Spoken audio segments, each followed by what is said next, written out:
So, kumplituhin ko na yung detalye kung paano lalayan si Mama Pig na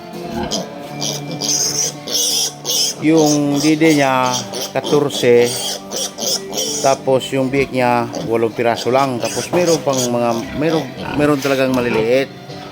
So gagawin natin diyan, padidihin natin siya sa umaga lang 4 to 5 times, o sa gabi doon na siya sa mama niya magdidide para maalalayan lang, sayang naman kung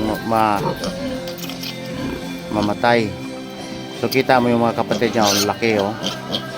Tapos siya lang maliit kasi yung didi na wala ng gatas yung sa kanya. Yung iba, kita mo yung iba oh, kita mo 14 days to sila ngayon. So ngayon ginawa namin, alalayan namin siya mga hanggang alas 8 ng gabi, padidihin siya para kung kapusin mo siya sa didi sa kulang yung gatas sa nanay, buong gabi may laman na yung tiyan para makasurvive lang, matuto kumain, okay na.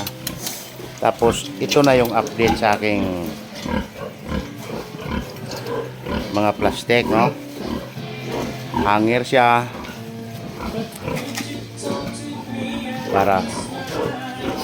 para lang to sa mga beginners. Tapos sa mga kaunti lang yung budget, pwede nyo itong gayahin, pero depende na sa forma ng inyong paruwing, no? Kasi ito malaki, kasi ito dating patining area ko to, ginawa ko lang paruwing.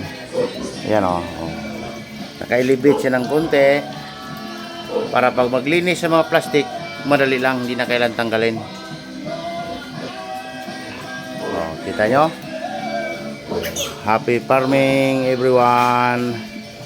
Good afternoon.